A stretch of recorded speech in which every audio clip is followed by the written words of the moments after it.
तो चलिए हम डिस्कस करते हैं जीएसटी से रिलेटेड एक क्वेश्चन को। ये वैसे तो सिर्फ मैं एक क्वेश्चन कराऊंगा, लेकिन इससे जीएसटी के आपके 50% से ज़्यादा क्वेश्चंस कवर हो जाएंगे सिर्फ एक सिंगल क्वेश्चन में ही।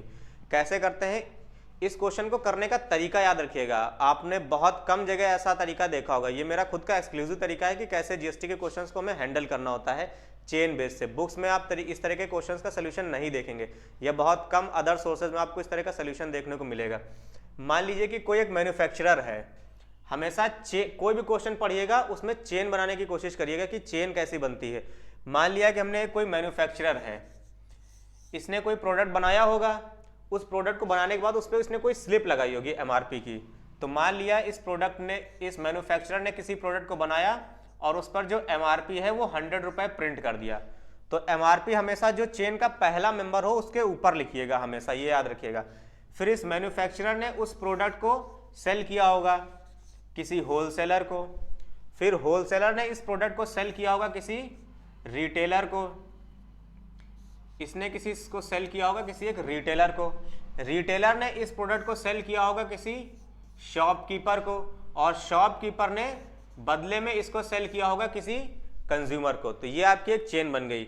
मैन्युफैक्चरर ने सेल किया होलसेलर को, होलसेलर ने सेल किया रिटेलर को, रिटेलर ने सेल किया इसे शॉपकीपर को, और शॉपकीपर ने सेल किया किसी कंज्यूमर या किसी कस्टमर को, जो कि एंड यूजर होता है किसी भी ट्रेड का। जैसे कि हम लोग जो है वो कंज्यूमर या कस्टमर ही है। मैन्युफैक्चरर वो होता है जो इस प्रोडक्ट को बना रहा होगा, सामान असेंबल करके लाया होगा, उसने बनाया होगा। तो क्वेश्चन में सबसे पहले ढूंढिएगा चेन कैसे चल रही है, चेन बना लीजिएगा। इसके बाद ढूंढिएगा उस पर एमआरपी कितनी दी गई है। अगर क्वेश्चन में एमआरपी दी गई है तो एमआरपी को सबसे ऊपर लिखिएगा और फर्स्ट मेंबर के ऊपर लिखिएगा। इसके बाद हो सकता है वो आपको उसमें बता दे कि कुछ टैक्स परसेंट है, 18%, 10%, 15%, कुछ टैक्स बताएगा। तो हम अपने कैलकुलेशन को सिंपल करने के लिए मान लेते हैं कि जीएसटी का टैक्स स्लैब जो है, जीएसटी जो है इसमें 10% की लग रही है। कैलकुलेशन को इजी करने के लिए हमने ऐसी वैल्यू ली है ताकि कैलकुलेशन आसान रहे, समझने में आए। जीएसटी हमने मान लिया कि 10% की लग रही है। हमारे चेन में इतने लोग हैं, मैन्युफैक्चरर हो चुका है हमारे पास, होलसेलर हो चुका है, ये हमारे पास रिटेलर आ चुका, ये हमारे पास शॉपकीपर हो गया, और ये हमारे पास एंड यूजर जिसे हम कस्टमर या कंज्यूमर कहते हैं। जीएसटी का जो टैक्स स्लैब है वो इस क्वेश्चन के लिए हमने मान लिया 10% का है। अब जो इस क्वेश्चन में और वो आपको बताएगा वो कुछ डिस्काउंट या प्रॉफिट के बारे में बताएगा। तो मान लेते हैं कि at each stage profit is 10%। हर इंसान अगले वाले इंसान को 10% प्रॉफिट पर सामान को बेचता है। तो हमने मान लिया है इसमें at each stage profit is 10%। हमने मान लिया कि हर स्टेज पे जो प्रॉफिट है वो 10% का है। जीएसटी जो लग रहा है वो भी 10% का है, और जो प्रॉफिट है वो भी 10% का है। तो आइए देखिए अब इसमें क्वेश्चंस कितने टाइप के बनता है। पहला क्वेश्चन वो जो आपसे पूछेगा वो ये पूछता है इनपुट टैक्स ऑफ मैन्युफैक्चरर। जो मैन्युफैक्चरर है उसका इनपुट टैक्स क्या होगा। क्वेश्चन नंबर 2 वो आपसे पूछता है आउटपुट टैक्स ऑफ मैन्युफैक्चरर। तीसरा क्वेश्चन वो आपसे क्या पूछ सकता है, input tax of consumer, input tax of consumer. चौथा क्वेश्चन वो आपसे क्या पूछ सकता है, आउटपुट टैक्स ऑफ कंज्यूमर। ये वो कुछ क्वेश्चन है जो इनपुट और आउटपुट टैक्स से रिलेटेड है, जो वो आपसे पूछेगा। Input tax of manufacturer, output tax of manufacturer, input tax of consumer या आउटपुट टैक्स ऑफ कंज्यूमर। इसके अलावा भी वो आपसे कुछ क्वेश्चन पूछता है। कौन कौन से क्वेश्चन हो सकते हैं वो। पांचवा क्वेश्चन आपसे वो पूछ सकता है टैक्स पेड बाय होलसेलर। छठा क्वेश्चन आपसे वो पूछ सकता है tax paid by wholesaler to government. सातवां पार्ट वो आपसे पूछ सकता है net tax paid by wholesaler, ये कुछ पार्ट हो गए। 8वां पार्ट आपसे वो पूछ सकता है टोटल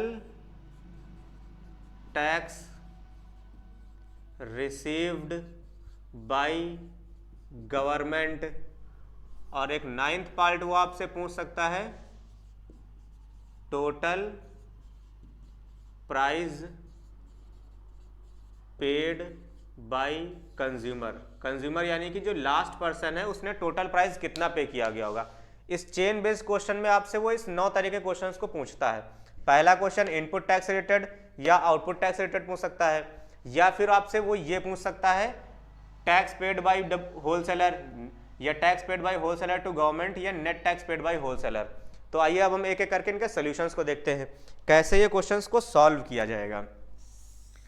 अब हम इनके क्वेश्चंस के सॉल्यूशन को देखना स्टार्ट करते हैं।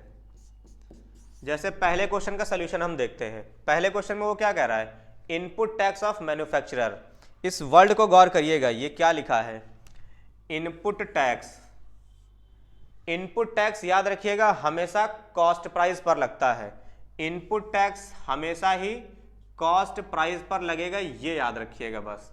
इनपुट टैक्स जो होगा जिस भी पर्सन की बात करेगा, ये देखिए कि वो पीछे किससे खरीद करके ला रहा है और कितने रुपए पर खरीद करके ला रहा है। पहला मेंबर जो होता है मैन्युफैक्चरर, किसी भी चेन का पहला मेंबर, अनटिल और अनलेस जब तक वो बताया नहीं कि ये किसी से खरीद कर लाया, तो हम ये मान के चलेंगे कि ये कहीं से खरीद कर नहीं लाया होगा, इसने खुद बनाया होगा। तो पहले मेंबर के लिए जो इनपुट टैक्स होता है वो हमेशा 0 होता है, तो ये बात हमेशा याद रखिएगा। तो पहला जो पार्ट है input tax paid by wholesaler, ये कितना है, 0 है। किसी भी चेन का जो पहला मेंबर होगा उसका इनपुट टैक्स हमेशा 0 होगा, मगर एक कंडीशन है, उसने ये ना कहा हो कि वो कहीं से खरीद कर लाया कुछ प्राइस पर। अगर उसने बता दिया कि किसी से खरीद कर ला रहा है कुछ प्राइस पे, अगर वो इस क्वेश्चन में ये बता देता है कि वो इसको खरीद करके ला रहा है 80 रुपीज़ पर, फिर आप 80 रुपीज़ पर 10% टैक्स लगाते हैं। लेकिन उसने ऐसा कुछ कहा ही नहीं कि मैन्युफैक्चर कहीं से खरीद करके ला रहा है, उसने तो सिंपली बता दिया कि एक मैन्युफैक्चरर है जिसने सामान बनाया होगा, उस पर प्रिंट कर दिया उसने 100 रुपये, ये थोड़ी बताया कि वो कहीं से खरीद करके ला रहा है। तो ऐसा अगर केस है जब वो बताया नहीं कि वो खरीद कर लाया, तो उस केस में जो भी पहला मेंबर होगा उसका इनपुट टैक्स हमेशा 0 होता है। तो इनपुट टैक्स ऑफ होलसेलर क्या हो गया, 0। फिर बात आती है इस आउटपुट टैक्स की। आउटपुट टैक्स ऑफ मैन्युफैक्चरर क्या है, आउटपुट टैक्स हमेशा याद रखिएगा कि सेलिंग प्राइस पर लगता है। इनपुट टैक्स कॉस्ट प्राइस पर लगता है और आउटपुट टैक्स हमेशा सेलिंग प्राइस पे। कुछ लोगों को हो सकता है कॉस्ट और सेलिंग प्राइस भी ना पता हो, तो कॉस्ट प्राइस का मतलब होता है the price at which any article is purchased. Cost price का मतलब होता है एक ऐसा प्राइस जिस पर किसी आर्टिकल को हम खरीद रहे हैं, और सेलिंग प्राइस एक ऐसा प्राइस होता है जिस पर हम किसी आर्टिकल को सेल करते हैं। तो अब आउटपुट टैक्स के लिए देखिए उसने क्या कहा, सेलिंग प्राइस। किसका आउटपुट टैक्स, मैन्युफैक्चरर का, यानी मैन्युफैक्चरर का पहले सेलिंग प्राइस ढूंढिए, ये रहा मैन्युफैक्चरर। और इस क्वेश्चन में एक बात बताई गई है आपको ये कि at every stage profit is 10%, यानी हर आदमी 10% का प्रॉफिट लेगा किस अपने प्रोडक्ट को बेचने के लिए। यानी मैन्युफैक्चरर ने 100 रुपये प्रिंट तो कर दिया, मगर इसको बेचेगा कितने पे, 10% प्रॉफिट पे। तो इन क्वेश्चंस में एक बात और याद रखिएगा, ये जो एरो बने हुए हैं, इन एरो के ऊपर हमेशा सेलिंग या कॉस्ट प्राइस लिखिएगा, इस एरो के ऊपर हमेशा याद रखिएगा। और ये जो प्राइस होगा इस पर टैक्स इंक्लूड मत करिएगा, टैक्स इंक्लूड या एक्सक्लूड के क्वेश्चन अभी मैं आगे कराऊंगा। इस एरो के ऊपर हमेशा सिर्फ और सिर्फ कॉस्ट प्राइस या सेलिंग प्राइस लिखिएगा, जिसमें टैक्स इंक्लूड मत करिएगा। टैक्स इंक्लूड वाले क्वेश्चन अभी मैं आगे कराऊंगा आपको। तो यहाँ पर हम क्या रखेंगे, सेलिंग या कॉस्ट प्राइस। तो एक बार इस चेन को पूरा कंप्लीट करते हैं। देखिए मैन्युफैक्चरर ने 100 रुपये इस पर प्रिंट कर दिया, लेकिन ये 100 रुपये पे बेचेगा नहीं इसको, वो 10% का प्रॉफिट लेगा। यानी मैन्युफैक्चरर ने होलसेलर को कितने पे बेचा, 100 रुपये तो इसका प्रिंट प्राइस था, 10% का प्रॉफिट लेगा, यानी कि ये इसको कितने पर बेचेगा, 110 रुपीज़ पे। तो ये इसका सेलिंग प्राइस हमने ऊपर लिख लिया। अब होलसेलर जो है, होलसेलर भी इसको क्या करेगा, 110 पे तो खरीद करके ला रहा है, 10% और इस पे प्रॉफिट लेगा, तो 110 का तो बेचेगा प्लस 10% का और प्रॉफिट। हो सकता है किसी को कैलकुलेशन में दिक्कत हो रही हो, तो मैं selling price for wholesaler, wholesaler के लिए जो सेलिंग प्राइस होगा, होलसेलर के लिए सेलिंग प्राइस क्या होगा, 110 रुपये का तो इसने खरीदा ही खरीदा, प्लस 10% ऑफ 110, यानी कि 110 प्लस 10% ऑफ 110। इस तरह से आप परसेंटेज कैलकुलेट करेंगे तो कितना आएगा, 110 प्लस 11 रुपये, यानी कि 121 रुपये। यानी कि जो होलसेलर होगा वो रिटेलर को कितने पर बेचेगा, 121 रुपये पे, 121 रुपीज़ पे बेचेगा। इसके बाद रिटेलर शॉपकीपर को कितने पर बेचेगा, कैलकुलेट करने की कोशिश करिए इसमें कि रिटेलर जो होगा वो शॉपकीपर को कितने पर बेचेगा। देखिए इसमें करने की कोशिश करिए, selling price of retailer, selling price for retailer. Retailer के लिए सेलिंग प्राइस क्या होगा, देखिए रिटेलर ने खुद कितने पे खरीदा, 121 रुपये पर, तो ये खरीद करके ला रहा है, 10% इस पर और प्रॉफिट लेगा, तो 10% 121 का, तो ये 121 तो रहेगा ही, प्लस 12.1 ये अलग से आ गया। तो आप इसको ऐड करिए, देखिए कितना आता है, 133.1 रुपीज़। तो ये इसको कितने पर सेल करेगा, 133.1 रुपीज़, ये आ गया आपका। अब शॉपकीपर कंज्यूमर को किस प्राइस पर सेल करेगा, इसको कैलकुलेट करके देखिए कितना आता है। सेलिंग प्राइस फॉर शॉपकीपर,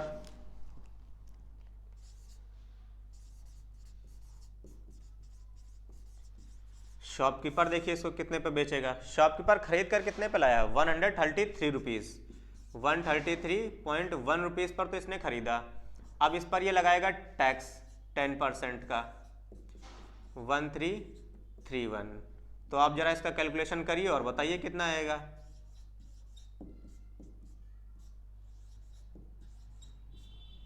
अब आप इनको ऐड कर लीजिए, देखिए कितना आता है,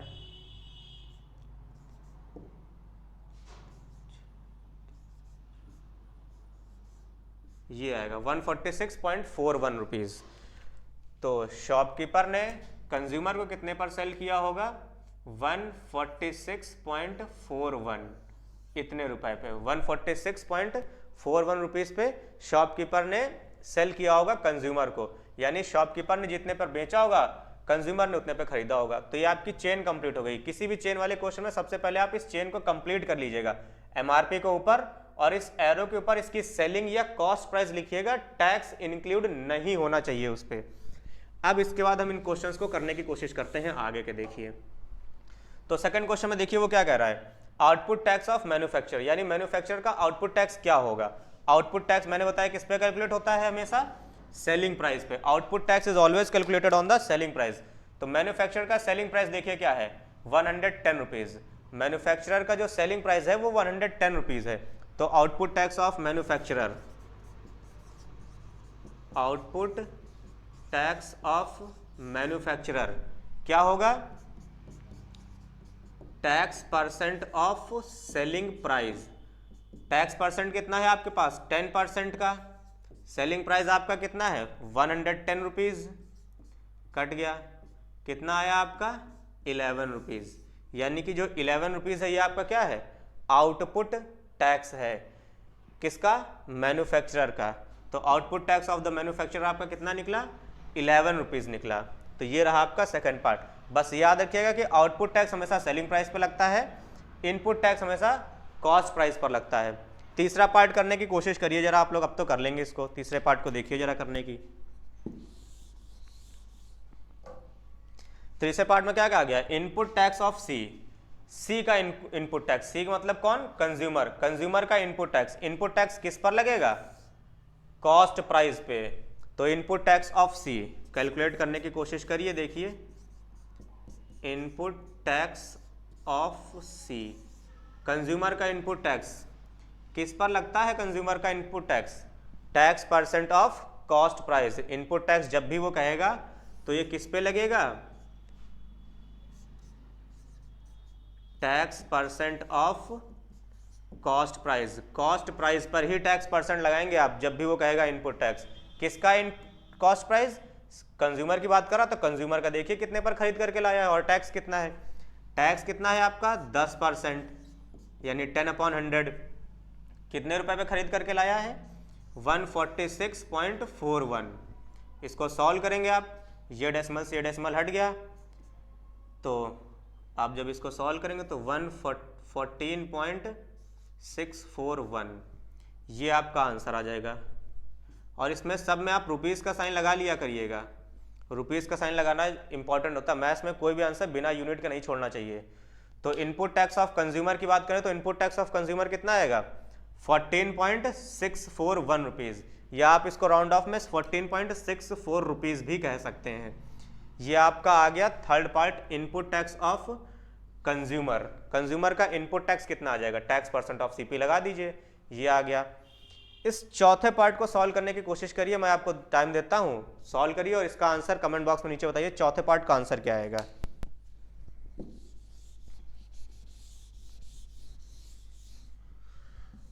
बहुत ही आसान सा क्वेश्चन है ये, बहुत छोटा सा कैलकुलेशन और बहुत आसान सा क्वेश्चन है ये, बेहद छोटा सा कैलकुलेशन है इस क्वेश्चन का।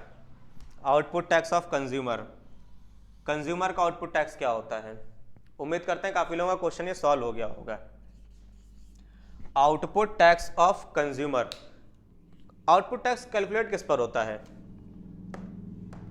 सेलिंग प्राइस पे। कंज्यूमर कितने पे बेच रहा है, किसी को बेचेगा भी कंज्यूमर, कंज्यूमर किसी को बेचेगा ही नहीं, कंज्यूमर का सेलिंग प्राइस कुछ होता ही नहीं है। कंज्यूमर तो खुद कंज्यूम करने के लिए प्रोडक्ट को लेकर के आ रहा है ना, वो तो कस्टमर है, वो अपने यूज के लिए प्रोडक्ट लेकर के आ रहा है। तो जो चेन का लास्ट मेंबर होगा, जब तक वो बताए नहीं कि उसने किसी और को सेल किया, तब तक हम ये मान के चलेंगे उसने उस प्रोडक्ट को खुद कंज्यूम किया होगा, यानी उसके लिए जो सेलिंग प्राइस होगा वो जीरो होगा। तो जो output tax of last member होता है वो हमेशा जीरो होगा। आउटपुट टैक्स ऑफ कंज्यूमर ये कितना आएगा, जीरो आएगा। क्यों जीरो आएगा, क्योंकि इसकी सेलिंग प्राइस ही कुछ नहीं होगी, इसकी सेलिंग प्राइस तो जीरो है ना, और आउटपुट टैक्स लगता ही सेलिंग प्राइस पे है, यानी कि इसका जो आउटपुट टैक्स आएगा वो जीरो आएगा। तो इन चार क्वेश्चन से हमको एक चीज समझ में आ गई, चेन का जो पहला मेंबर होगा उसका इनपुट टैक्स हमेशा जीरो होगा, और चेन का जो लास्ट मेंबर होगा उसका आउटपुट टैक्स हमेशा जीरो होगा। बस कंडीशन ये है कि वो ये ना बताने, उस क्वेश्चन में ऐसा कहीं ना लिखा हो कि मैन्युफैक्चर कहीं से खरीद कर लाया, अगर वो कह देगा कहीं से खरीद कर लाया तो फिर इस पर टैक्स लगेगा। वो ये भी याद रखेगा, ऐसा ना कहे कि जो लास्ट मेंबर है उसने भी किसी को बेचा हो, अगर वो ऐसा कहता है तो फिर नहीं होगा जीरो। तो ये है चार पार्ट, ये याद रखे रहेगा। इनपुट टैक्स पहली मेंबर का हमेशा zero, output tax last member का हमेशा जीरो अंडर सम कंडीशंस। तो ये हो गया हमारे चार पार्ट। आगे हम पांचवा पार्ट देखिए क्या कह रहा है। ये जो 5, 6 और 7 पार्ट हैं, इनको देखिए क्या एक जैसे नहीं लग रहे हैं। Tax paid by wholesaler, tax paid by wholesaler to government, net tax paid by wholesaler, कुछ एक जैसा फील नहीं आ रहा। तीनों क्वेश्चन में लग रहा है कि एक ही जैसी चीज निकलवाई जा रही है, सब में होलसेलर से टैक्स ही तो निकलवा रहा है। देखने में भले ही ये तीनों क्वेश्चन एक जैसे लग रहे हैं, लेकिन तीनों क्वेश्चन अलग हैं।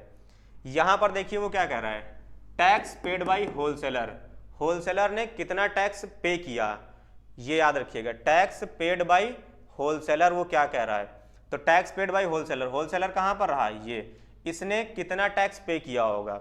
सॉल्व करने की कोशिश करिए इसको।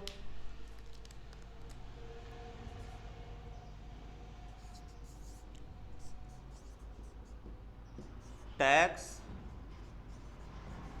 पेड बाय होलसेलर, होलसेलर ने कितना टैक्स पे किया होगा। तो टैक्स पेड बाय होलसेलर कितने रुपए पर खरीद करके लाया है, 110 रुपए पे, उतने पर ही तो टैक्स पे करेगा। जो इंसान जितने पर खरीद करके लाएगा उसी पर टैक्स पे करेगा। तो टैक्स पेड बाय होलसेलर क्या होगा, 10% ऑफ कितने पर खरीद करके ला रहा है होलसेलर, 110 रुपीज पे। तो ये आपका कट गया, कितना आया, 11 रुपीज। यानी होलसेलर ने कितना टैक्स पे किया होगा, 11 रुपए पे किया होगा। तो ये रहा हमारा पांचवा पार्ट। अब छठा और सातवां पार्ट करने की कोशिश करिए, देखिए इनमें क्या होगा। तो आइए अब छठे पार्ट को देखते हैं। छठे पार्ट में देखिए उसने कहा है tax paid by wholesaler to government. छठा और सातवां पार्ट दोनों ही सेम होते हैं, याद रखिएगा। कभी अगर वो ये कह दे, वर्ड्स पे गौर करिएगा, अगर क्वेश्चन में कभी लिखा हो net tax paid by wholesaler, paid by कोई भी हो सकता है, अगर कहीं पर लिखा हो नेट टैक्स पेड या कहीं पर लिखा हो tax paid by anyone to government लिखा हो, दोनों का मतलब सेम होता है। अगर कभी भी किसी क्वेश्चन में लिखा हो tax paid by anyone to government या कहीं पर ये लिखा हो net tax paid by anyone, दोनों का मतलब सेम होता है, ये याद रखिएगा। और अगर ना तो नेट टैक्स लिखा है ना गवर्नमेंट लिखा है, सिर्फ लिखा है टैक्स पेड बाई गवर्नमेंट, वो अलग चीज होती है। ये दोनों सेम चीज होती हैं मगर ये अलग होता है। यहां पे ना तो आगे नेट वर्ड यूज हुआ है ना तो लास्ट में गवर्नमेंट वर्ड यूज हुआ है। तो इस वाले केस में हमेशा जितने प्राइस पे वो कॉस्ट थी, जितने पर वो खरीद कर लाया है, उस पे लगेगा पांचवें वाले पे। छठा और सातवां दोनों ही सेम है, दोनों के करने का तरीका भी सेम होगा। बस आप क्वेश्चन में ये पहचान लीजिएगा, लास्ट में कहीं टू द गवर्नमेंट तो वर्ड यूज नहीं हुआ है, या शुरुआत में टैक्स के आगे नेट वर्ड तो नहीं यूज हुआ है, नेट टैक्स पेड, या लास्ट में लिखा हो टू द गवर्नमेंट, दोनों ही एक जैसे सॉल्व होते हैं और दोनों ही सेम चीज होती हैं। और ये इस क्वेश्चन से डिफर करता है, इसके आगे ना तो नेट वर्ड यूज हुआ है ना इसके लास्ट में टू द गवर्नमेंट, तो वो याद रखिएगा। ये तीनों क्वेश्चन एक जैसे लगते हैं एकदम, ये दोनों सेम है मगर ये डिफरेंट है। तो आइए देखते हैं छठे क्वेश्चन को सॉल्व कैसे करते हैं। Tax paid by wholesaler to government, tax paid by wholesaler to government, ये कैसे सॉल्व होता है। इसको सॉल्व करने के कई तरीके होते हैं, आपकी बुक्स में क्या बताएंगे, पहले आप इसका आउटपुट टैक्स निकाल लीजिए होलसेलर का, यहां से निकलेगा, फिर आप इसका इनपुट टैक्स निकाल लीजिए, यहां से निकलेगा, दोनों को माइनस कर दीजिए, आपका आंसर आ जाएगा। लेकिन मैं वो तरीका नहीं बताऊंगा, वो तरीका लेंदी होता है। आपको इसका करने का एक और आसान तरीका बताता हूं। जब कभी आपसे वो ये कहे tax paid by wholesaler to government कहे या नेट टैक्स कहे, आप एक फॉर्मूला हमेशा याद रखिए रहिएगा, टैक्स परसेंट ऑफ प्रॉफिट, ये फॉर्मूला हमेशा याद रखिएगा, टैक्स परसेंट ऑफ प्रॉफिट, बहुत इंपॉर्टेंट फॉर्मूला, इसको लिख लीजिएगा कॉपी पे। ये बड़े बड़े क्वेश्चंस को छोटा कर देगा आपका भी, इस क्वेश्चन में तो करेगा, इसके आगे भी आप क्वेश्चंस में देखेंगे तो बहुत छोटा कर देता है बड़े बड़े क्वेश्चंस को। लगेगा कब, ये याद रखिएगा, दो केसेस में ही लगता है ये फॉर्मूला, जब आपको वो ये to the government word use करके दे जब आपको वो ये to the government word use करके दे, या फिर वो नेट टैक्स वर्ड यूज करके दे, तभी ये फॉर्मूला लगता है टैक्स परसेंट ऑफ प्रॉफिट। तो आइए लगाने की कोशिश करिए इस फॉर्मूले को। उसने क्या कहा, tax paid by wholesaler to government, यानी होलसेलर, होलसेलर का सबसे पहले प्रॉफिट ढूंढिए कितना है। 121 पे इस आर्टिकल को ये सेल कर रहा है और 110 पर ये खरीद रहा है, यानी इसका प्रॉफिट कितना होगा, प्रॉफिट इज इक्वल टू क्या होता है, selling price minus cost price. Sell कर रहा है 121 पर, खरीद रहा है 110 पे, इसका प्रॉफिट कितना हो गया, 121 में से 110 चले गए, कितना हुआ 11 रुपए का, यानी कि प्रॉफिट इसका कितना है 11 रुपए का। तो टैक्स परसेंट कितना है 10/100 इंटू 11 रुपए का, ये इससे कट गया, कितना आया 1.1, यानी कि tax paid by wholesaler to the government कितना आ गया रुपीज में 1.10। ये आपका आंसर आ गया, किस पार्ट का, छठे पार्ट का है, जिसमें उसने क्या कहा, tax paid by wholesaler to the government. अगर आपसे वो ये कह दे net tax paid by wholesaler, again same आपको काम करना है, सेम यही काम होगा, भले ही वो उसने ये कहा हो टू द गवर्नमेंट ना वर्ड यूज किया हो, लेकिन उसने नेट वर्ड तो यूज कर दिया है। तो अगर वो आपसे कभी भी ये कह देता है कि net tax paid by wholesaler, तो सेम यही कैलकुलेशन आपको दोबारा से करनी होगी, tax percent of profit.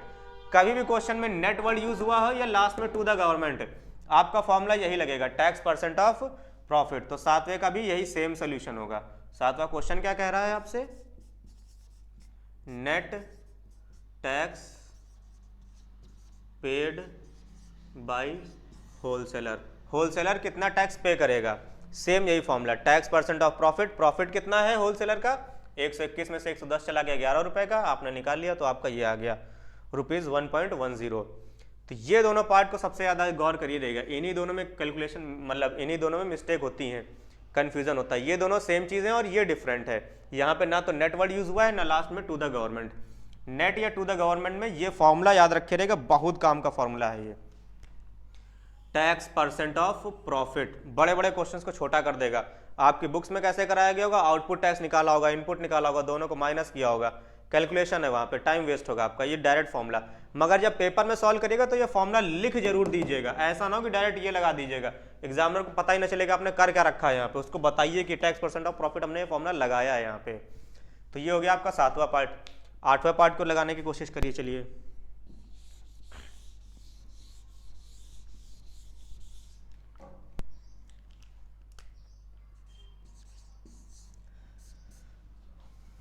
8वें part में देखिए वो क्या कर रहा है, total tax received by the government.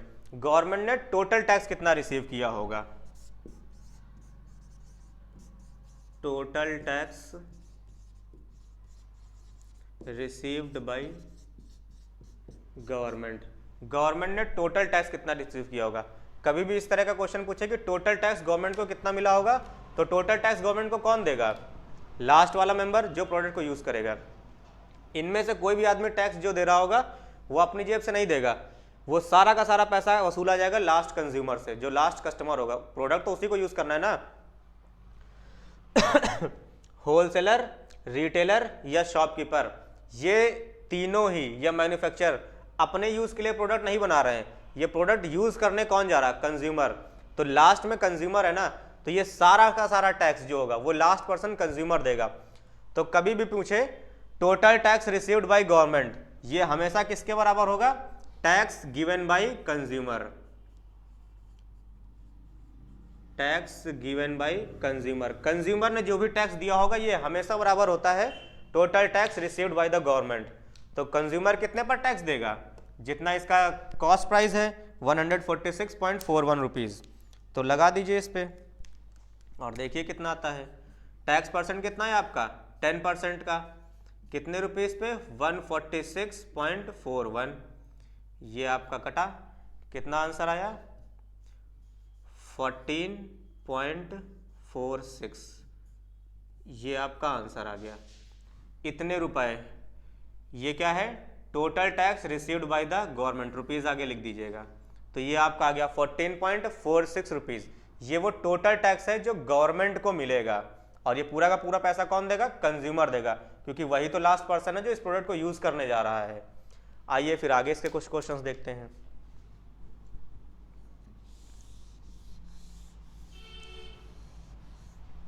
Last part को देखिए और करने की कोशिश करिए, ये सबसे आसान पार्ट है लास्ट वाला। Total price paid by C, total price C कितना पे करेगा, total price paid by C, C यानी कि कंज्यूमर। कंज्यूमर इस प्रोडक्ट को जब लेने गया होगा तो इसने टोटल प्राइस कितना पे किया होगा, ये रुपए नहीं, ऑप्शन में आपको मिलेगा, लेकिन ये वो रुपया नहीं है जो टोटल पे कर रहा है, ये तो इसकी कॉस्ट प्राइस है, इस पर टैक्स भी तो अभी लगेगा, ये तो सिर्फ कॉस्ट प्राइस है उसके लिए, इस पर टैक्स भी लगाना पड़ेगा आपको। तो इसका टोटल प्राइस कितना होगा 146.41 तो होगा ही होगा, प्लस इसी पर आपको टैक्स भी तो लगाना है। तो आप इसको सॉल्व करेंगे तो ये कितना आएगा 146.41 प्लस 14.46। अब कुछ लोगों को लग रहा होगा मैंने 1 क्यों नहीं लिखा, 1 को आप नेग्लेक्ट कर सकते हैं, राउंड ऑफ कर लीजिए। तो इसका आंसर कितना आएगा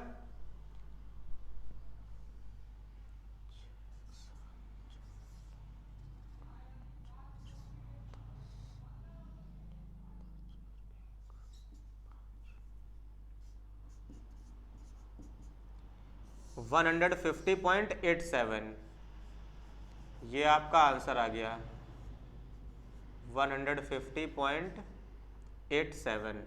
ये वो टोटल प्राइस है जो कंज्यूमर पे करेगा, कस्टमर जो प्राइस पे करेगा वो ये है, ये नहीं होगा, ये तो सिर्फ इसकी कॉस्ट प्राइस है, इस पर टैक्स थोड़े इंक्लूड है, टैक्स भी तो इंक्लूड करिए। तो ये रहा वो टैक्स जो ये पे करेगा। तो उम्मीद करते हैं आपको ये क्वेश्चन समझ में आ गया होगा जीएसटी का कैसे सॉल्व होता है, चेन बेस्ड क्वेश्चन। ये बहुत ही एक्सक्लूसिव तरीका है। किसी भी क्वेश्चन में अगर आपको 2-3 पर्सन का नाम दिया गया हो कि ए ने सेल किया, बी को बी ने सेल किया, सी को सी ने, डी को, इस तरह का, उसको बेस्ट तरीका करने का यही होता है, आप इसको चेन बनाइए। चेन का जो पहला मेंबर हो उसके ऊपर एमआरपी लिखिए, और जो चेन के ये एरोज हैं इसके ऊपर हमेशा कॉस्ट प्राइस या सेलिंग प्राइस लिखिए। टैक्स का जो भी परसेंट हो वो यहाँ नीचे लिख लिया करिएगा, कितना परसेंट टैक्स है, और जो भी प्रॉफिट या डिस्काउंट दे उसको एडजस्ट करने के बाद यहाँ पे कॉस्ट या सेलिंग प्राइस लिखिएगा। फिर इस तरीके से सॉल्व करा जाएगा क्वेश्चन। इस क्वेश्चंस में 2-3 चीजें बस आपको ध्यान रखनी है। पहला मेंबर जो होगा उसका इनपुट टैक्स हमेशा 0, लास्ट मेंबर जो होगा उसका हमेशा आउटपुट टैक्स 0। और ये 3 क्वेश्चंस बहुत कंफ्यूज करते हैं। ये सिर्फ एक सिंपल सा क्वेश्चन है, टैक्स पेड बाय होलसेलर। जब इतना कहे टैक्स पेड बाय एनीवन तो उसकी कॉस्ट प्राइस पे टैक्स लगा दीजिएगा। जब आपसे वो ये कहे tax paid by anyone to the government या net tax paid by anyone, इन दोनों केसेस में आपका फॉर्मूला लगता है टैक्स परसेंट ऑफ प्रॉफिट, ये वाला फॉर्मूला। और जब भी इस क्वेश्चन को सॉल्व करेंगे तो वो फॉर्मूला लिख दीजिएगा, टैक्स परसेंट ऑफ प्रॉफिट।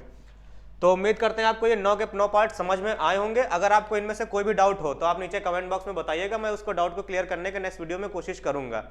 बाकी अगर आपको ये वीडियो पसंद आया हो तो इसे अपने फ्रेंड्स के साथ मैक्सिमम से मैक्सिमम जितना हो सके शेयर करिएगा और इस वीडियो को लाइक करिएगा और और हमारे नेक्स्ट वीडियो के लिए वेट करिएगा।